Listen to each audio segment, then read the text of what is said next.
Okay, so I wanted to put this video together, really just to talk about what's going to be happening with agency as a result of the NAR settlement.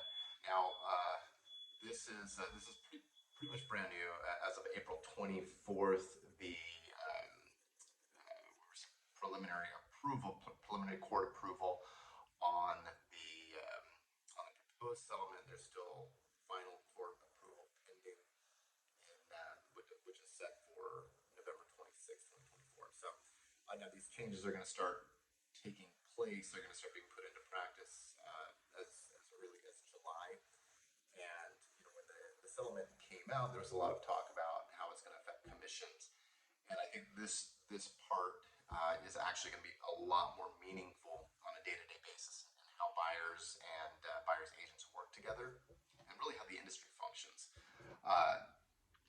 And this change is that buyers agents, I should say, will need to have a written agreement with their clients whenever it is deemed they are working with a buyer, and two triggers: working with or touring a home. So prior to this agreement, the way things are going right now, a lot of the industry just moves very casually. Buyer sees a home on Zillow, on Redfin, on a broker site, called to get a showing. Agent meets them at the property, and then they start discussing offer, negotiation, and go to contract and buy the home. There isn't necessarily a formal relationship that was outlined with the buyer and their agent.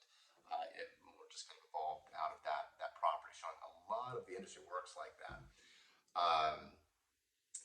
That's Zillow's business model, is basically connecting buyers with agents to have that meeting at the property like that. Now there's going to be this written agreement that is required prior to the agent showing the property, and so that's going to, I think, ultimately be a positive change.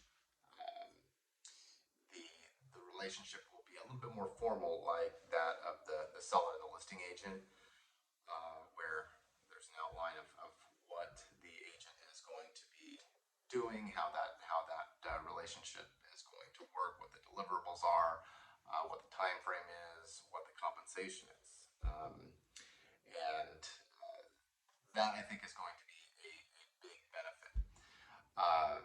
Now, there's going to be definitely some changes and some shifts in the industry as a result of this agreement. A couple of things that I think we're going to see, because this will not apply to a situation where a listing agent is showing a property to a buyer, to an unrepresented buyer, as long as that listing agent is only doing so, they're only working for the seller. They will not need any agreement to allow the buyer to tour the property. So I think we're going to see even bigger push for open houses to facilitate showings.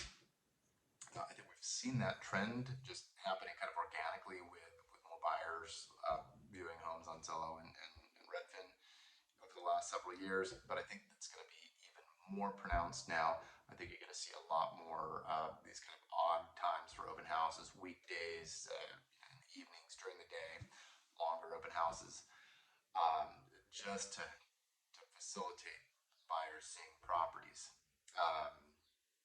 Now, that is very likely going to lead to more dual agency, which is not necessarily a good thing for buyers.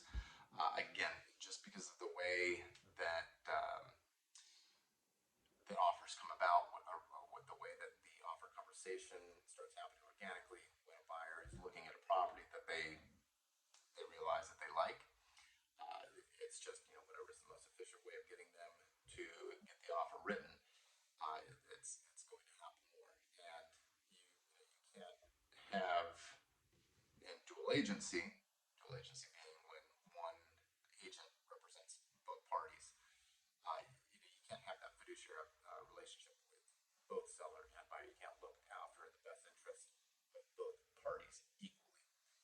There's sometimes I think it can work just fine, but for the most part, that's going to put the buyers at a disadvantage because that relationship already exists with the sellers before the buyer comes into the picture. So I think we're going to see a lot more open houses. I think we're going to see more dual agency as a result of this.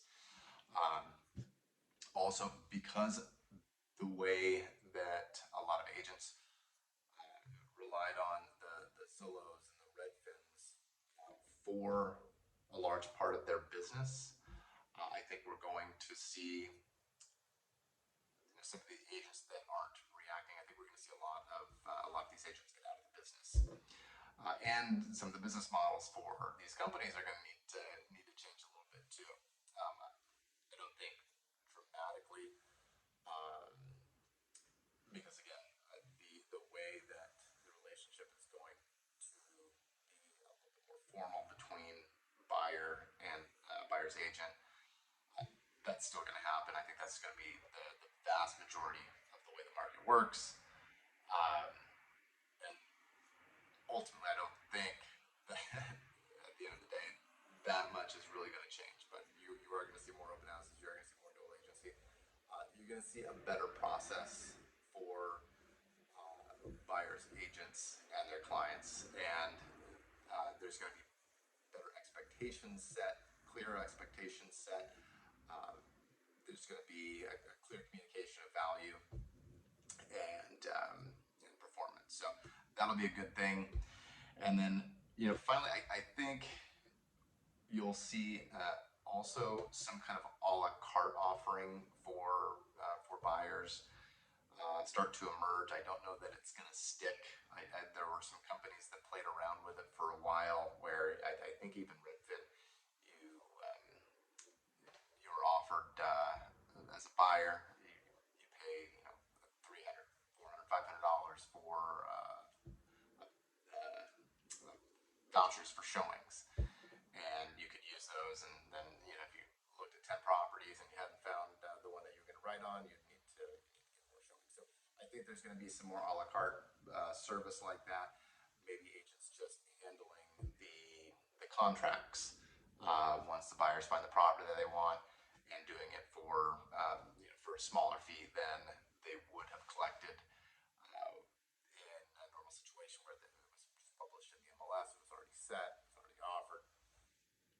So I think that's gonna happen. I don't know that that's gonna stick as much as the industry starts to find some efficiencies around this new settlement.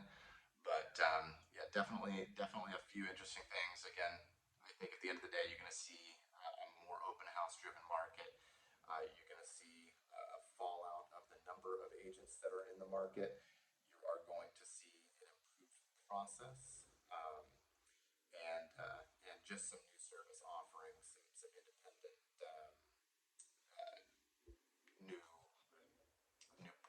products and programs like the a la carte. So we'll see. This is going to continue to develop, and we'll see how it develops, and what starts to kind of organically happen as a result of this. But at the end of the day, I think the change is going to be good. So I'm optimistic about it, and look forward to seeing how this goes, and adjusting, and we'll get it going. All right. If you have any questions, feel free to reach out to me. But I'm gonna keep putting out some content on this, and